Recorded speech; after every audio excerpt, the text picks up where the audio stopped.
अगर आपने भी करी है तो जिंदगी में कितना भी पुण्य करोगे उसका फल नहीं है। आज की कथा को लिखकर रखना, शायद तुम्हारी जिंदगी सवर जाए। लिंग पुराण में 7 गलतियां बताई है व्यक्ति को बर्बाद होने की। पहली गलती है, उसमें से अगर आप स्वीकार कर रहे हैं ये गलती तो समझ लो कि गलती आपने करी है। गंगा जल तो बुलवाया टैंकर भरकर, 21,000 बेलपत्र भी समर्पित कर रहे हो। आप मंदिर के अंदर बैठ गए, दर्शन करने वाला आता रहा, किसी को अंदर प्रवेश नहीं दिया। आप गंगा जल चढ़ाते रहे, आप बेलपत्र चढ़ाते रहे, आप स्वयं पूजन करते रहे, और दूसरा व्यक्ति ना जाने किस भाव से, किस रूप में आकर भगवान की सेवा करना चाहता था। पंडित जी ने आपके चक्कर में उसको जल नहीं चढ़ाने दिया, पंडित जी ने आपके चक्कर में उसको बेलपत्र नहीं चढ़ाने दिया। पहली गलती यह हो गई कि भगवान के भक्त को भगवान से दूर कर दिया गया। अब उठा लो श्रीमद् भागवत कथा।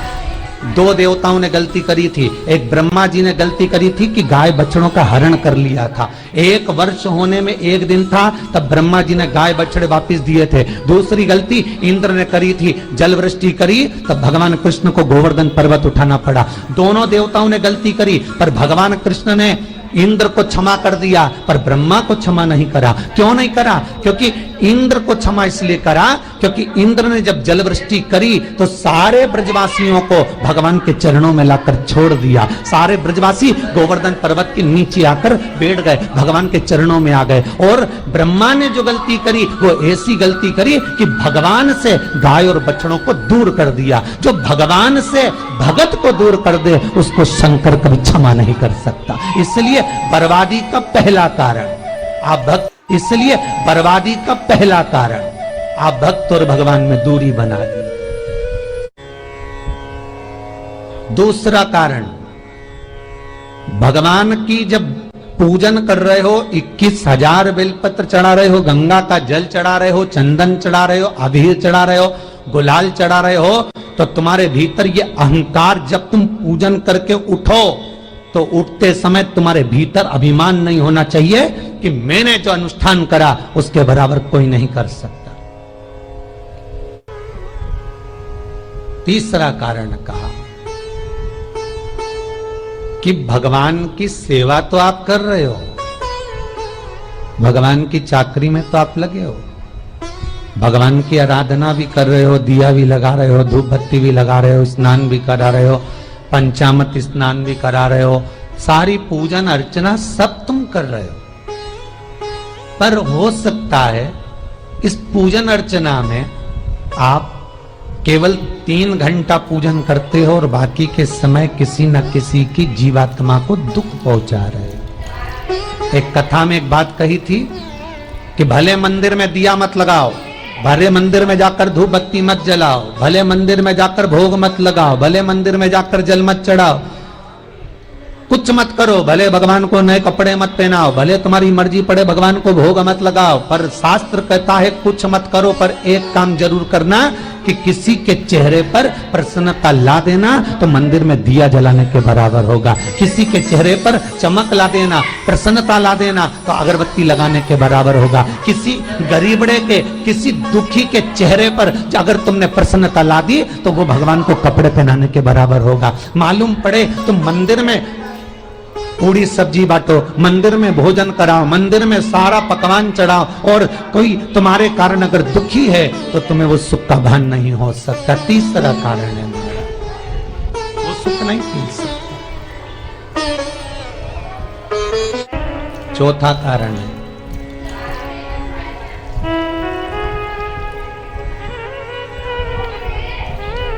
महाराज, जिस मंत्र को पढ़ा जा रहा है, जिस मंत्र का स्मरण किया जा रहा है,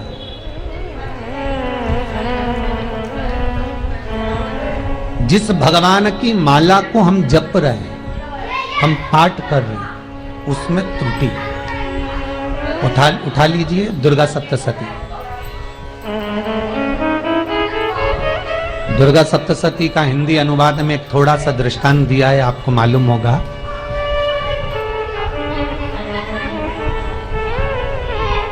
एक जजमान सप्तशती का पाठ कराते थे नवरात्रे में। नवरात्रे पूरे होते थे और उनकी पत्नी मर जाती थी। सप्तशती के अंदर लिखा है, बहुत ध्यान से सुनिए। दुर्गा सप्तशती का पाठ कराते थे और पत्नी नवरात्रे के बाद 4 महीना 3 महीने के बाद मर जाती थी। बहुत दुखी था सेठ। एक शादी करी, दूसरी करी, तीसरी करी, चौथी करी, चौथी पत्नी भी मर गई। बहुत दुख हुआ। आज वो गुरुजी के पास चले गए। गुरुदेव, गुरुजी, गुरुदेव, गुरुदेव। गुरुजी बोले क्या हो गया? सेठ जी बहुत दिनों के बाद आ रहे हो, क्या बात है गुरुदेव? मेरे को एक बात समझ में नहीं आती कि मैं नवरात्रि में सप्तशती का पाठ कराता हूँ, देवी जी का यज्ञ करवाता हूँ, माता रानी को चूनर पहनाता हूँ, उनको सुंदर बिछुड़ी, पायल, चुनरी सब पहनाता हूँ, कन्याओं का भोजन करवाता हूँ, भंडारा करवाता हूँ, जवारे बोता हूँ, अखंड ज्योत लगाता हूँ, पर नवरात्रि जैसे ही पूरी होती है उसके 2 महीने 3 महीने बाद मेरी पत्नी क्यों मर जाती है? 4 पत्नियां मेरी मर चुकी हैं, 5वीं मैंने शादी करी है। गुरुदेव आप कृपा करिएगा, कुछ तो बता दीजिए, कुछ करुणा कर दीजिए। गुरुजी बोले जब तू सब कुछ अच्छा कर रहा है, जोत भी जला रहा है, कन्या भोज भी करा रहा है, चुनरी भी चढ़ा रहा है, भंडारा भी कर रहा है, जोत भी लगा रहा है, जवारे भी बो रहा है, माता रानी की सेवा भी कर रहा है, अखंड रात्रि व्रत कर रहा है, सब कुछ तूने करा, यज्ञ भी करा, फिर तेरी पत्नी क्यों मर सकती है? ऐसा हो ही नहीं सकता। नहीं गुरुदेव, मेरी 5वीं शादी है गुरुदेव, अब की बार आप कृपा करिए। गुरुजी ने कहा तेरे पंडित जी को अनुष्ठान पर बुला, मैं कमरे में बैठकर सुनूंगा सप्तशती का पाठ, तब मैं ध्यान करूंगा। गुरुजी अंदर के कमरे में जाकर बैठ गए, ब्राह्मण पाठ करना प्रारंभ करा और ब्राह्मण ने पाठ करना प्रारंभ करा। उसमें एक शब्द आ गया, भारयन्तु भक्षन्तु, भारयन्तु भक्षन्तु। उसमें बोलना था भय, पीड़ा को, हे जगत जननी तू भक्षण कर जा, पर ब्राह्मण बोलता था भार्यन्तु भक्षन्तु, मेरी पत्नी को, मेरी भार्या को तू भक्षण कर दे। पंडित जी जैसे ही बोले गुरुजी बाहर निकल कर आ गए। पंडित जी को रोका, रुकिए गुरुदेव, आप हर साल अनुष्ठान कर रहे हो जजमान के यहाँ और बोल देते हो भारयन्तु भक्षन्तु, हे देवी तू मेरी पत्नी को खा जा, तो माँ हर बार उस पत्नी को निगल जाती है। निवेदन, शब्द सुधार लीजिए, शब्द ठीक है। चौथा कारण है कि आप जो पाठ कर रहे हो, आप जो पूजन कर रहे हो, आप जो अनुष्ठान कर रहे हो, उसमें कुछ ना कुछ गलती जरूर हो रही है। ये चौथा कारण है। जय श्री राम सभी दोस्तों को। ये वीडियो में मैं आपको एक ऐसा प्रोडक्ट लेके आया हूं जो कि अभी इंस्टाग्राम, यूट्यूब पे सभी जगह वायरल हो रहा है। आप जो अनुष्ठान कर रहे हो उसमें कुछ ना कुछ गलती जरूर हो रही है। ये चौथा कारण है।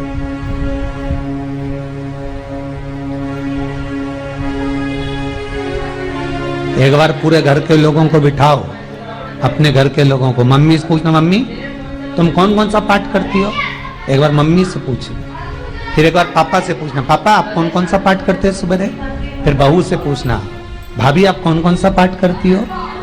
फिर छोटी दुल्हन से पूछना, छोटी दुल्हन तुम कौन कौन सा पाठ करती हो? भैया आप कौन कौन सा पाठ करते हो? आप कौन कौन सा पाठ करते हो? पूछना। जब घर के अंदर बड़ी बहू अलग तरह का पाठ कर रही है, छोटी बहू अलग तरह का पाठ कर रही है, मंजली बहू अलग तरह का पाठ कर रही है, माँ अलग तरह का पाठ कर रही है, पति अलग तरह का पाठ कर रहा है, तो उसका जो प्रभाव है, कौन सी चीज कहां टकरा रही है, जिसके कारण घर में रोग इतना है कि कोई सही होने वाला ही नहीं है। अब तुम कहो कि सीवर वाले गुरुजी ने उपाय बताया, हमने बहुत करा, पर सही क्यों? तो सही क्यों नहीं हो रहा है? उसका कारण है या तो बड़ी बहू जो पाठ कर रही है, या सास जो पाठ कर रही है, जो पति जो पाठ कर रहा है, नाते जो भी उस घर के अंदर रहकर जो पाठ अर्चना कर रहा है, उसमें जरूर कुछ ना कुछ ऐसा हो रहा है जिसके कारण वो काम नहीं कर पा रहा। उसमें कुछ ना कुछ गलती हो रही है जिसको तुम समझ नहीं पा रहे, जिसको तुम अपने आप को बहुत विचार करते हो कि मेरे बराबर कोई नहीं कर सकता, मैं शंकर की भगत, मैं राम की भगत, मैं कृष्ण की भगत, मैं जो करती हूँ बहुत अच्छा करती हूँ, मैंने जो किया बहुत अच्छा करा। पर हो सकता है उसी कारण आपको दुख झेलना पड़ रहा है,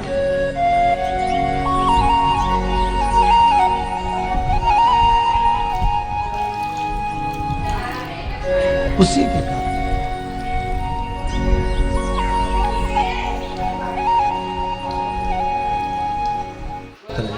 महाराज, हमने जो दान किया, हमने जो पुण्य किया, हमने जो सत्कर्म किया, वो किस जगह पर लगा?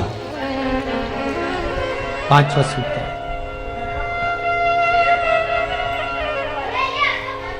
जो आप दान कर रहे हो, जो आप पुण्य कर रहे हो, सत्कर्म कर रहे हो, वो किस जगह पर लगा? ये पांचवा सूत्र। फिर निवेदन करेंगे, गाय, बेटी और लक्ष्मी 50 बार विचार करना, तब किसी को देना। बेटी किसी ऐसे को मत ब्याह देना जो जुआ खेलता हो, मदिरापान करता हो, मांसाहार करता हो, वेश्यावृत्ति करता हो। वो बेटी का सम्मान नहीं करेगा, बेटी रोएगी तो कन्यादान करने वाले को रोना पड़ेगा। दूसरे नंबर पर गौ माता, गाय ऐसे ब्राह्मण को दान मत देना कि ब्राह्मण के घर में खुद रहने की जगह नहीं और गाय को ले जाकर तुमने दे दिया और उस ब्राह्मण ने जब तक दूध दिया बांध कर रखा, एक तगाड़ी बाल्टी साड़ी के चक्कर में ले लिया, सोने के सींग के चक्कर में ले लिया और बाद में वही गाय कसाई के हाथ में बिक गई और कसाई ने काटा तो बद्दुआ तुमको लगी। बेटी, गाय और लक्ष्मी, पैसा भी किसी ऐसे भिखारी के कटोरे में मत दान देना कि जिसने ले जाकर मदिरा पान में लगा दिया, जुए में लगा दिया, वैश्यावृत्ति में लगा दिया। अगर जिस भिखारी के कटोरे में पैसा दिया उसने शाम को ले जाकर मदिरा पान में, जुए में लगा दिया, तो लक्ष्मी रोती है कि तूने मुझे गलत जगह पर दिया है, इसलिए अब तुझे रोना पड़ेगा। तब व्यक्ति को रोना पड़ता है, फिर व्यक्ति रोता है। गाय, बेटी और लक्ष्मी 50 बार विचार करो, क्या सही जगह पर दे रहे हो? और अच्छी जगह पर दोगे तो संपदा भी बढ़ती है, सुख आता है। अगर बेटी सुखी रहेगी तो मायके के लोग सुखी रहेंगे, गौ माता सुखी रहेगी तो संसार सुखी रहेगा। और आपने जो धन दिया, आपने जो पैसा दिया किसी भिखारी के कटोरे में, अगर उसने गलत जगह पर लगाया तो रोना तुमको पड़ेगा। किसी आजकल के भिक्षुकों को अगर रोटी दे दो तो लेते ही नहीं, आटा दो तो नहीं लेते।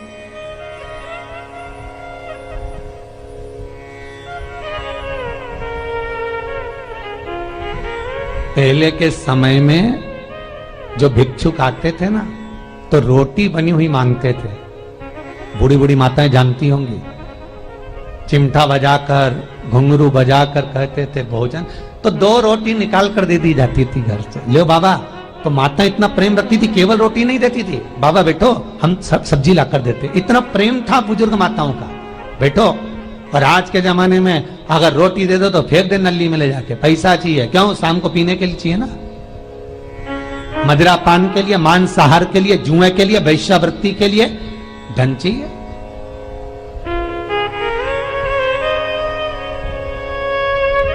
भोपाल के और इंदौर का राजवाड़ा चौराया और भोपाल का लाल घाटी चौराया, इन दोनों चौराहे पर इतने से बच्चे लोग भीख मांगते हैं और उनकी माताएं और उनके पिता रोड के किनारे पर चिलम लगाते बैठे रहते हैं, पांव लंबे करके पड़े हैं और ये कमा कमा के उनको दे रहे हैं। और धन्य हैं ऐसे लोग जो उनको दान भी दे देते हैं। जिसको जरूरत है उस तक कुछ नहीं पहुंचता। अभी भी 4-6 महीने लॉकडाउन चला, जिसको जरूरत थी एक रोटी की उस तक कुछ नहीं पहुंचा, और जिसके पास में पहले से भरा हुआ था उसने और ले जाके भर लिया। जिसको जरूरत थी उस तक नहीं पहुंचा। अभी ठंड आ रही है, बहुत सारी संस्थाएं कंबल बांटेगी, रेलवे स्टेशन पे लोगों को कंबल ओढ़ा रहे हैं, कोई सो रहा है जमीन पर, उसको कम्बल उड़ा रहा है। बस स्टैंड पे चले गए, कोई रोड पे सो रहा है, कम्बल उड़ा रहा है, तो इतना बड़ा नाम चलेगा कि उन्होंने कम्बल उड़ाए, कम्बल उड़ाए, कम्बल उड़ाए। और वो कम्बल जिसको उड़ाया वो दूसरे दिन जाकर कपड़े की दुकान पर बेच के आ गया, 200 रुपए लिया है, रात को पीकर फिर सो गया, क्योंकि फिर कहीं का आएगा, फिर उड़ा के चले जाएगा। क्योंकि इन्होंने तो ये करके रखा है कि नाम कमाना है तो कम्बल उड़ाए जाओ। जिसको जरूरत है वहां तक सामान नहीं पहुंचता भाई, जिसको जरूरत है वहां तक सामग्री नहीं पहुंचती भाई। आपने दिया और उन्होंने ले जाकर बेच दिया, और फिर सोचते हो कि मैंने तो पुण्य करा है। कई लोग कहते हैं मैंने दान करा, मेरे को इतना फल मिलेगा। काहे का दान करा? ऊपर तो जा, यमराज के डंडे पड़ेंगे।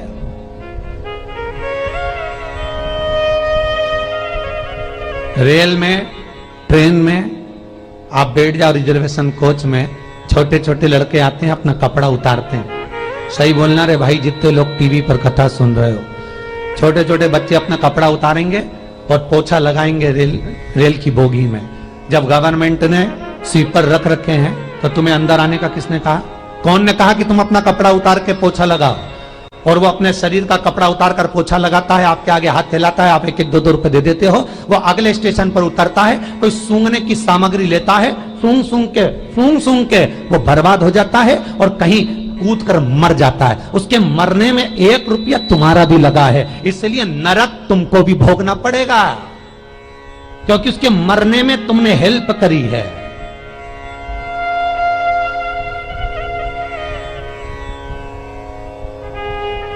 तुमने तो रुपया दिया था भोजन करने के लिए, उसने कोई सूंघने की सामग्री ले ली और सूंघ सूंघ के नशे में मर गया। उसके मरने में 2 रुपए तुम्हारे हैं, 1 रुपए तुम्हारा है, तो भोगना तो तुमको भी पड़ेगा ना।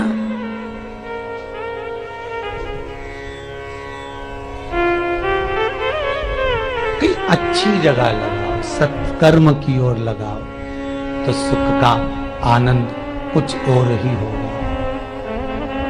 सुख का आनंद कुछ और ही प्राप्त होगा। हमारा धर्म, हमारा पुण्य, हमारा सत्कर्म।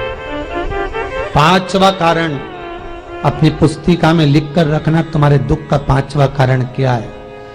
क्यों तुम करोड़पति से रोड़पति बन गए?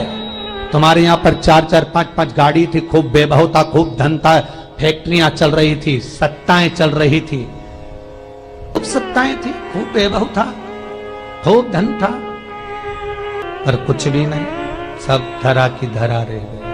सारा कोई वैभव बचा ही नहीं।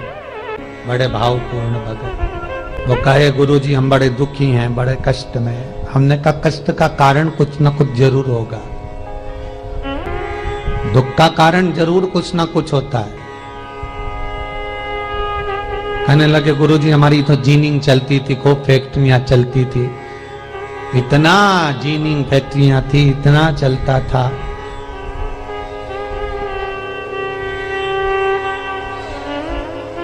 इतनी जीनिंग चलती थी, इतनी फैक्ट्रियां चलती थी, गुरुदेव बहुत दुखी हो गए। हमने कहा दुख का कारण, जो ये 7 कारण है शिव महापुराण के, लिंग पुराण में जो 7 कारण बताए हैं दुख आने के, जब फैक्ट्रियां अच्छी चल रही, जीनिंग अच्छी चल रही, व्यापार अच्छा चल रहा है, तो 7 कारण बताए हैं कि आप उन 7 कारण में से कोई कारण आपके साथ में हुआ है जिसके कारण आप रोड पर आ गए, करोड़पति से रोडपति बन गए। कभी कभी नगर में, गांव में सभी का व्यापार एक साथ समाप्त हो जाता है। कभी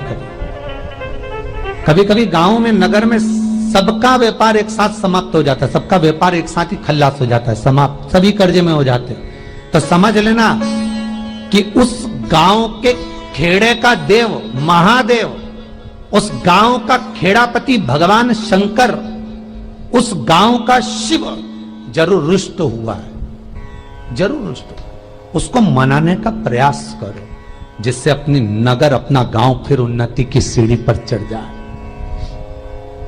5वां कारण मंत्र जाप को, अर्थात तुम्हारा फिर निवेदन, गाय, बेटी और लक्ष्मी 50 बार विचार करना, तब देना, नहीं तो मत देना, मत दीजिए। और महाराज भगवान शिव की कथा का छठा कारण बता, हमारे दुख का कारण छठा कारण।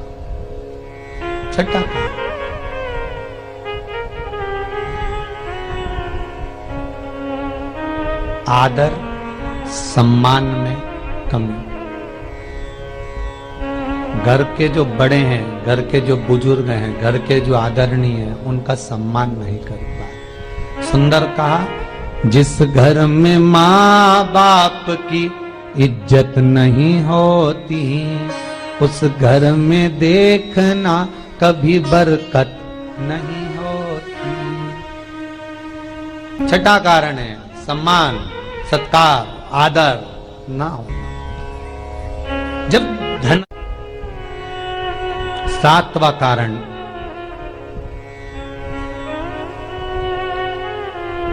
ये अंतिम कारण है।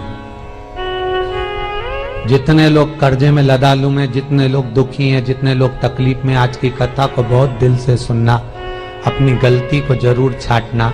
मुझे विश्वास है मेरा भोलेनाथ, आप अगर गलती को स्वीकार कर लोगे तो शंकर वापिस आपको करोड़पति बना देगा, लखपति बना देगा। शंकर आपके भंडार फिर भर देगा। 7 कारण में से अपनी गलती को जरूर छांटना साहब कि आपने गलती कौन सी करी। पर अपनी गलती को छांट ले, यही सबसे बड़ी बात है ना। लोग सुनने के बाद भी नहीं छाटेंगे। नहीं, मैंने तो कुछ करा ही नहीं, मैं तो कुछ कर ही नहीं, बस मैं ही तो है। हरी जगदम्बा, वो मैं ही फंसा है बीच में।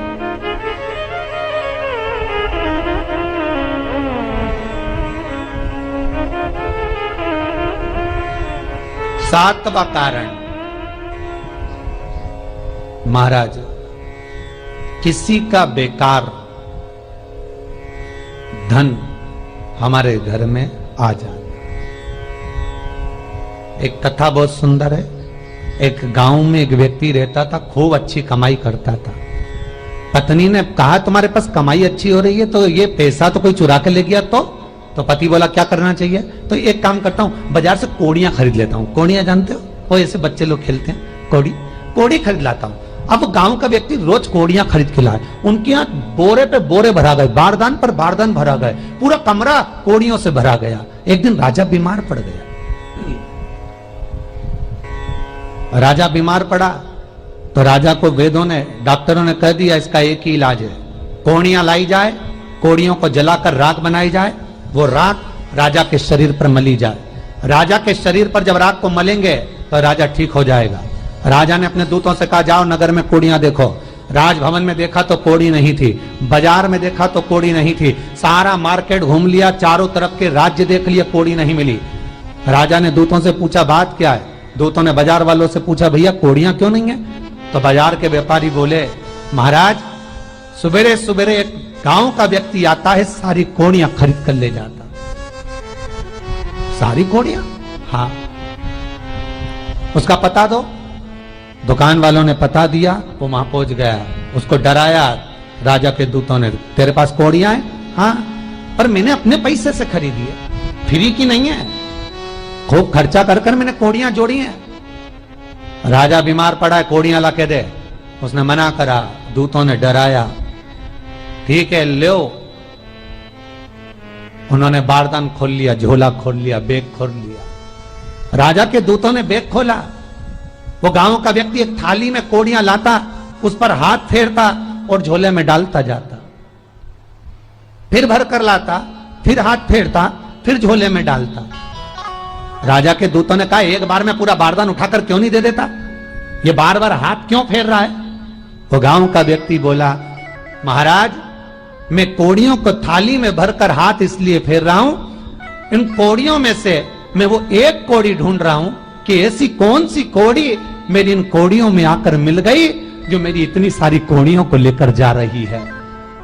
बस वो चरित्र याद करना कि एक कोड़ी हमारे घर में कोई ऐसी आ जाती है जो सारी रखी हुई कोड़ी को लेकर चली जाती है। और जिंदगी में, घर में धर्म की, पुण्य की, सत्कर्म की एक कोड़ी ऐसी आ जाती है जो शिव महापुराण की कथा करवा देती है। वो कोड़ी को ढूंढना कि वो कोड़ी कौन सी है। जो अच्छा काम करवा रही है अच्छी कोड़ी आई होगी, सत्कर्म करवा रही है अच्छी कोड़ी आई होगी। और मालूम पड़े एक कोड़ी ऐसी आ गई जो डॉक्टरों में भरवा रही है, सारा की सारा धन मेडिकलों में लगवा रही है, पुलिस में लगवा रही है, कहीं गलत जगह पर लगवा रही है, कहीं एक्सीडेंट में लगवा रही है। जो कोड़ी गलत जगह पर धन को लेकर जा रही है, समझ लेना कि वो कोड़ी बेकार आ गई जो सारा का सारा बर्बाद करने में लगी हुई है। उस कोड़ी को पहचानो कि वो कोड़ी कौन सी है। 7वां कारण शिव महापुराण का, लिंग पुराण का लिख कर रखना कि एक कोड़ी ढूंढना कि वो कोड़ी कौन सी घर में आ गई जो हमें बर्बाद कर कर चली गई है। तो कोड़ी को ढूंढिए, वो रुपये को ढूंढिए, वो 1 रुपया कौन सा आ गया, वो धन कौन सा आ गया जो हमें बर्बाद कर गया, कैसा आया।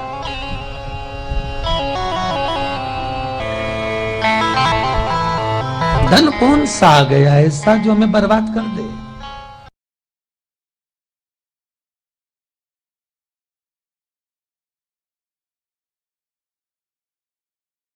गंगा तो आपने लिंग पुराण में 7 गलतियां बताई है कंगाल होने की। ये गलती अगर आपने भी करी है तो जिंदगी में कितना भी पुण्य करोगे उसका फल नहीं है। आज की कथा को लिखकर रखना, शायद तुम्हारी जिंदगी संवर जाए।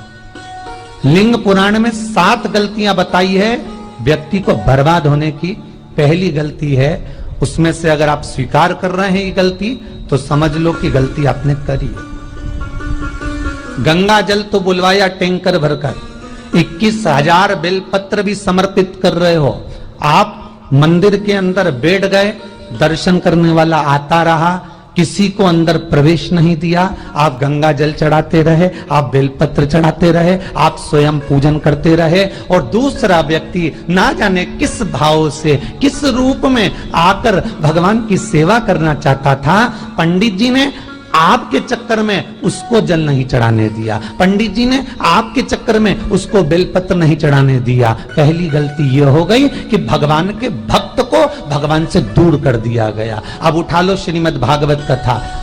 2 देवताओं ने गलती करी थी। एक ब्रह्मा जी ने गलती करी थी कि गाय बछड़ों का हरण कर लिया था। 1 वर्ष होने में 1 दिन था तब ब्रह्मा जी ने गाय बछड़े वापस दिए थे। दूसरी गलती इंद्र ने करी थी, जल वृष्टि करी तब भगवान कृष्ण को गोवर्धन पर्वत उठाना पड़ा। दोनों देवताओं ने गलती करी पर भगवान कृष्ण ने इंद्र को क्षमा कर दिया पर ब्रह्मा को क्षमा नहीं करा। क्यों नहीं करा? क्योंकि इंद्र को क्षमा इसलिए करा क्योंकि इंद्र ने जब जल वृष्टि करी तो सारे ब्रजवासियों को भगवान के चरणों में लाकर छोड़ दिया। सारे ब्रजवासी गोवर्धन पर्वत के नीचे आकर बैठ गए, भगवान के चरणों में